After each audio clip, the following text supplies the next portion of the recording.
Hello viewers, continuing with our studies on the culturing of microorganisms. Today, let us see what are the different methods that can be employed to get a pure culture. Now, we have seen in the previous video lecture that an organism needs to be provided certain nutrients to grow, and these nutrients or this nutrient solution is called as a culture medium. Based on the type of bacteria or fungus that we need to isolate, there are different types of culture media and we can accordingly pick the one that is best suited for our purpose. But to grow organisms on this medium, we need to employ certain methods that are known as pure culture techniques. So what is the meaning of a pure culture? Now, in any natural sample, organisms are always present as a mixed culture. As you can see over here, this is just a representation to show you how different types of organisms are coexisting with each other. So, if we try to obtain organisms or grow microorganisms from any natural sample, be it water, air, stool sample, food sample, milk sample, soil sample, any of the samples, usually we will get a mixed culture. A mixed culture is wherein we have different populations of microorganisms growing together. But to do any particular study on it or to go further in our work upon a microorganism, we need to first isolate these microorganisms. We need to obtain them in a pure form, which we call as a pure culture. So a pure culture is a culture wherein there is only one type of microorganism. As you can see here, we had three different types: red, yellow and green. And when it is called as a pure culture, we have separated out the red from the yellow and the green. So this is called as a pure culture, or this is where we are getting a single organism that is growing on a particular plate. Now, to get the pure culture, see, the main role or aim of getting a pure culture is for doing all the studies on it, whether it is the colony characteristics, the biochemical characteristics, to study the morphology, to do any kind of research work on it based on its immunology, staining, antibiotic sensitivity, anything. We cannot proceed from a mixed culture. We need a pure culture. So the emphasis of pure culture techniques is to obtain this kind of a pure culture from any mixed culture sample. Now, there are various pure culture techniques that can be used, and all of these techniques can be used either in isolation individually, or we can even use a mixture of these techniques based on the sample that we are using or based on the sample that we are isolating from. But the main aim here is to get a separated colony or a pure culture, and if possible even an isolated culture. When we say isolated, wherein each colony is separate and it is not mixed with other members of its own. So a pure culture and preferably an isolated culture is what we are aiming for when we talk about the pure culture techniques. So when we want a pure culture, or to know that we have a pure culture, the best method to use is to grow them on a Petri plate which has agar medium. If we go for a liquid broth culture, even if we have got a pure culture over there, it is difficult for us to identify because there are no colonies. It is just turbidity. So it is difficult for us to know whether there is only one type of organism giving that turbidity or is there a mixture of organisms. Always, to get a pure culture, to do the first step, it is advised to go for a plate culture or to grow organisms on a Petri plate so that the colonies can be formed, and each of these colonies will help us to identify whether we are on the right track. The first of these methods is serial dilution. This is a technique where the original sample or inoculum is diluted several times or progressively so that the microbial population can be reduced. With every successive dilution, what we are aiming is that there will be reduction in the load of the microorganisms such that in the last tube that we use, the microbial load is so less that when I plate it, I can take or I can get isolated colonies. That is our main aim. So the number of dilutions, the number of tubes that are being used for dilution, all of that depends on what type of sample and what is the original microbial load of the sample that we are beginning with. The original sample, the undiluted sample, can be taken in a bottle or in a conical flask or even a test tube. So for this setup or to do the serial dilution, what we need is a series of test tubes. Each test tube needs to be filled with 9 ml of either saline or distilled water. Now when we say saline, this is 0.9% NaCl. So we can either go for the saline or distilled water, but this has to be autoclaved prior to the procedure of serial dilution. The sample that we use should not be autoclaved, obviously, otherwise we will kill the organisms and we cannot count them or isolate them. So the sample should not be autoclaved, but the dilutions that we are going to perform, the glassware that we are going to use, the tubes that we are going to use, the pipettes that have to be used, all of that needs to be autoclaved prior to the method that we are doing. So let us look into how this method is performed or what is the procedure. Now the tubes have to be labeled from 1 to 5 as I have shown over here, or if we are taking more number of tubes, the number of tubes should be labeled accordingly. The undiluted solution that we use, the sample that we use, is called as the stock solution or the concentrated solution. This is the full strength stock where no dilution has been taken place. This stock solution is then transferred into a series of tubes, like I said, which are containing the saline or the distilled water. Now, one thing to be noted over here is that when we go for a liquid sample, for example, a milk sample or water sample, urine sample, when we go for the serial dilution of such liquid samples, the sample itself can be used as the stock solution or the concentrated solution. But when we go for solid samples, there will be a slight difference. We need to take or weigh 1 gram of the solid sample and dissolve it in 10 ml of distilled water or saline. So for solid samples, our first tube is going to be 1 gram in 10 ml of the distilled water or saline. Now as you can see over here, when we have 1 gram being dissolved in 10 ml of the distilled water or saline, that gives us a concentration 1 out of 10. And when the concentration is 1 out of 10, that can be also written as 10 to the power minus 1. This is the case in case of the first tube for a solid sample, but for a liquid sample, when we take 1 ml from our uninoculated sample and transfer it into a tube containing 9 ml of the saline or distilled water, that gives us the concentration 1 by 10 or 10 to the power minus 1. How did we arrive at this? We have 1 ml of the sample which is being transferred into the first tube. The total volume of the tube is now 9 ml which we had taken prior to this plus the 1 ml that we have transferred, so which gives us 10 ml totally. But our sample is only one part out of it, so it is 1 out of 10 or 10 to the power minus 1. Into the next tube, we will take sample from the first tube and do the transfer. Now from here onwards, it does not matter whether it is a solid or a liquid sample, we will take only 9 ml in every tube. When we transfer 1 ml from the first tube into the next tube, now we again get 1 divided by 10, that is 1 by 10 part. 1 part out of a total of 10 parts. But here what we need to remember is that the 1 part that we are taking was already diluted by us. So the volume of the sample that was taken from the first tube remains 1 ml. But its concentration varies. The concentration of the first tube is 1 by 10. So the concentration of our second tube is now 1 by 10 divided by 10, the whole divided by 10, which can be written as 1 divided by 100 or 10 to the power minus 2. So the dilution of our second tube will be 10 to the power minus 2. To the third tube, we will now take 1 ml of sample from the second tube and do the transfer. So the dilution of our third tube will be 1 by 1000 or 10 to the power minus 3. To the fourth tube, we will take the sample from our third tube and transfer. So this will now have, the fourth tube will now have a dilution of 10 to the power minus 4. And the last tube we are taking from the fourth tube and transferring the same 1 ml. So the dilution here is 10 to the power minus 5.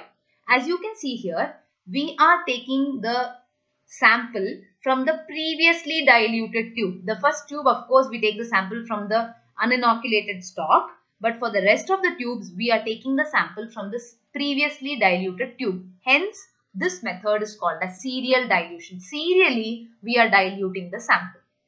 Our aim here is that by the time we reach the last tube, the organisms would have got completely separated from each other. We would have diluted the microbial load or reduced the microbial load so much so that when I transfer it onto a plate, I get isolated pure culture, or I get isolated colonies. Now the mechanism of transfer from this tube onto the plate is what we will be studying next. That is, it can be done by the spread plate technique, pour plate technique, or streak plate technique. Serial dilution is commonly used in association with the other methods. So let us see what are the other plating techniques. How do we transfer the inoculum from these diluted tubes onto a Petri plate? Now the spread plate and pour plate techniques are shown together over here because they are quite common and there are just some stark differences that will be easier to understand when we do a comparison. The spread plate and pour plate techniques will proceed when we take a few requirements, or we need to keep a few requirements handy. We need to keep it ready. The first thing is a Petri plate. We have to have an autoclaved or a sterilized Petri plate ready for both of these methods. Secondly, we need to have pipettes ready so that we can transfer the required quantity of sample, and we have to have autoclaved media, nutrient media ready. These three things are common for both spread plate as well as pour plate. The difference that comes over here is that in case of spread plate method, we need an additional thing called as an L rod or a glass spreader. So in case of a spread plate technique, that is the only additional thing required, an L rod or a glass rod. Other than that, all the things are the requirements are common for both spread plate as well as pour plate technique. So let us look into what are these techniques. Now in the pour plate method, what we do is that we take an empty, sterile or autoclaved Petri plate to which the sample is being transferred. Now please remember, here the sample can be taken from the serially diluted tube or a stock solution. The thing to remember here is that we transfer 1 ml of the inoculum into the Petri plate, into an empty plate, empty autoclaved plate, and to that we add the medium. Once the medium has been added, to mix the organism, to mix the inoculum with the medium, we rotate it 3 times clockwise and 3 times anti-clockwise. That ensures that the medium has got mixed completely with the inoculum. After the medium has been mixed with the inoculum, we let the medium solidify and incubate it at an inverted position. On the other hand, in case of spread plate technique, we take a plate which is autoclaved, we transfer autoclaved media onto it and let the media solidify. Now once the media has solidified completely, we transfer 0.1 ml of the inoculum onto the surface of the medium. Remember, 0.1 ml can come from either the serially diluted sample or it can be from the stock solution as well. So 0.1 ml of the sample is transferred on the plate, on the surface of the plate in case of spread plate method. Now this sample, what has been transferred, needs to be thoroughly spread. It needs to be uniformly distributed, otherwise we'll have clump growth of the organism here. So to spread this, we use an L rod or a glass spreader. This glass spreader is it cannot be autoclaved because it is made of glass. So we sterilize the spreader by dipping it in alcohol and lightly flaming it. Now with the help of the glass spreader or the glass rod or the L rod, the organisms are uniformly spread on the surface of the medium, or they are distributed on the surface of the medium. Once the organisms are completely distributed, well distributed, we again keep the plates for incubation in an inverted position and observe it after the incubation. Now after incubation, the difference that we see here is that in spread plate technique, we get organisms only on the surface of the agar. That is because we have transferred the inoculum only on the surface of the medium. But in case of pour plate technique, we find both surface as well as subsurface colonies. Subsurface colonies are colonies or organisms that are growing a little below the surface. These are mainly formed by organisms that can survive in lesser concentrations of oxygen as well.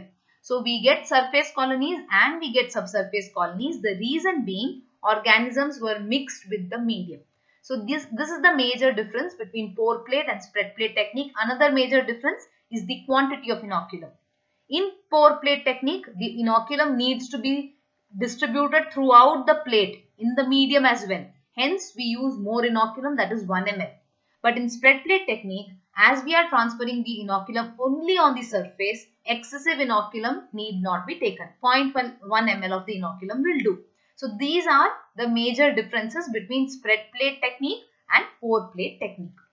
The third technique that we have is the streak plate technique. Now the streak plate technique can be of different types. What we mainly do here is we draw patterns or streaks on the agar medium. So for this, the pre-prepared media, autoclaved media is taken and poured onto a sterile Petri plate and the media is allowed to solidify. Onto this surface of the solidified medium, we draw various patterns or streaks. Now what is being shown here is the simplest streak, that is called as the continuous or the zigzag streak. In this, without lifting the hand, the inoculum is taken on to a loop, or a loop full of inoculum is taken and it is transferred from one end of the plate to the other end. As you can see over here, the microbial load will be maximum at the end that we started. That is what I am trying to show here in pink. And as we progress down the plate, the load will keep decreasing. So we will get isolated colonies at the other end of the plate. This is called as continuous or zigzag streak. This is the simplest type of streak that can be used by microbiologists. The next type of streaking technique that we will be looking into is the T streak. Now in a T streak, what we have to first do is draw a T with the help of a marker at the bottom or back side of the Petri plate. That will help us to divide the plate into different quadrants. So with the help of a marker, we draw a T at the back of the Petri plate. When we do that, we are dividing the plate into 1/2 and 2 quarters. So the half is where we will be starting with, and then we have 2 quarters that are present. Now for this, we again take a loopful of the inoculum. So please remember, streaking is always done on pre-prepared solidified media, autoclaved solidified media.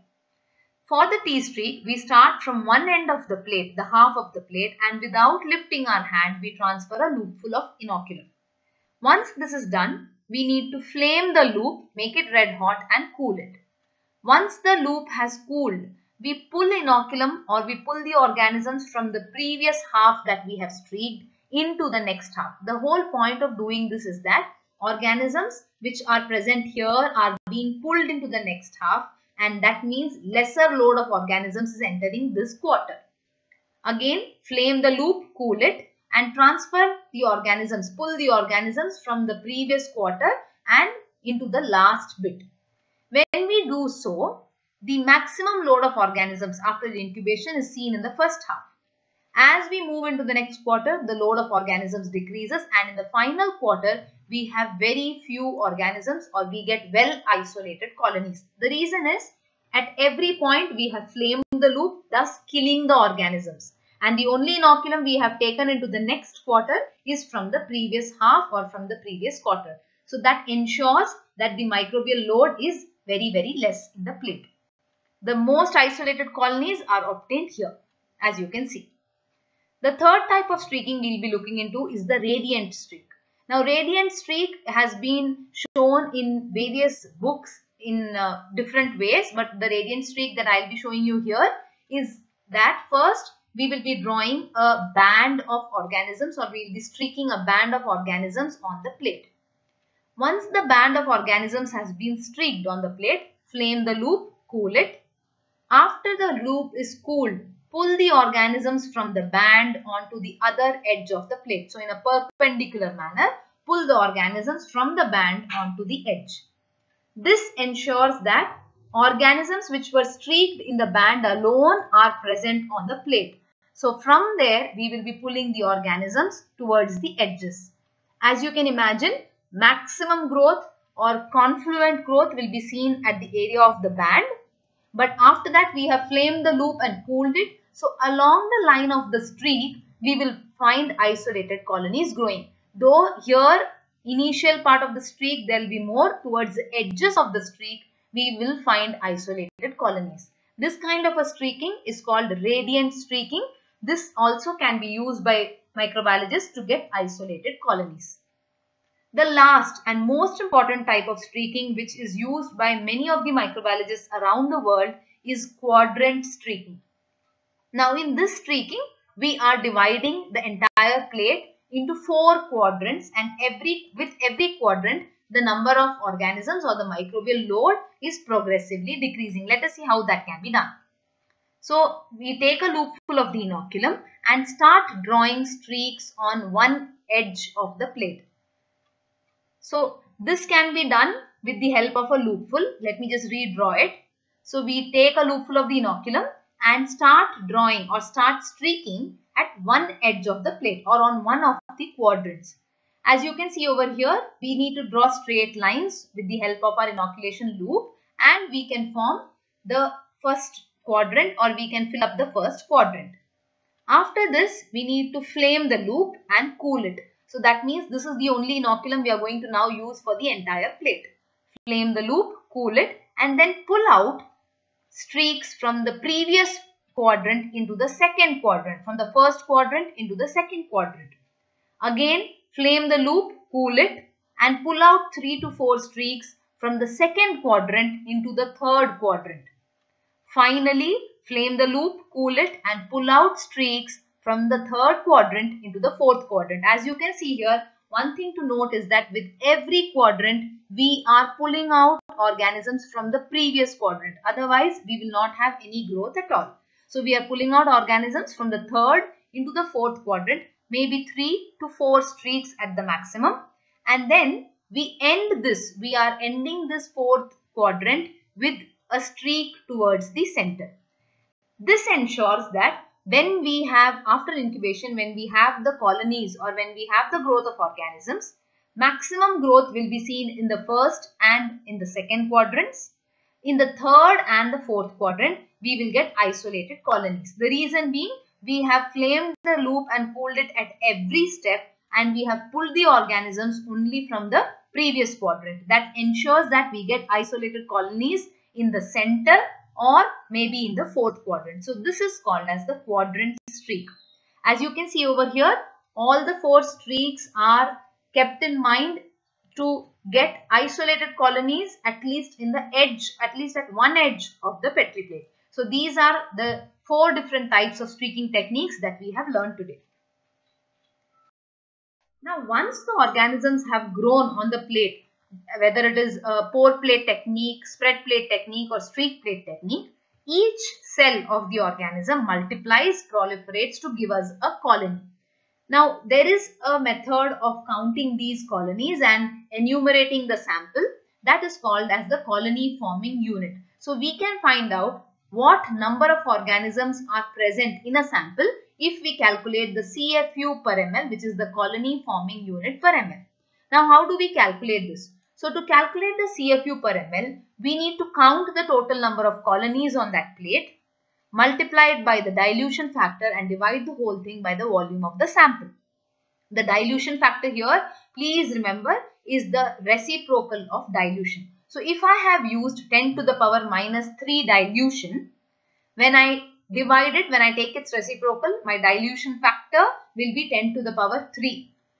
On the other hand, if I am taking 10 to the power minus 6 dilution, when I take the reciprocal, the dilution factor will be 10 to the power 6. So the number of colonies needs to be counted, multiply it with the dilution factor, for which please remember the exponent will always have a positive value, and divided by the volume of the sample. Based on the technique that is being used, the volume of sample will change. For example, if we use pour plate technique, volume of sample taken will be 1 ml. If we are using the spread plate technique, volume of sample taken will be 0.1 ml. When we do this calculation, whatever number we get, that will be the colony forming unit per ml of the sample. So if I have taken milk sample, per ml of the milk sample, I can say I have X CFU per ml. This is how we are expressing the number of colonies that are being formed after performing the pure culture techniques. So that was about the different pure culture techniques and how we can enumerate the sample that we have at hand using these techniques. As you saw, we have serial dilution, which can be used as one of the preliminary methods, and from serial dilution we can either go for spread plate, pour plate or streak plate technique. I hope you all have understood this lecture. Hope to see you all in the next video lecture. Thank you.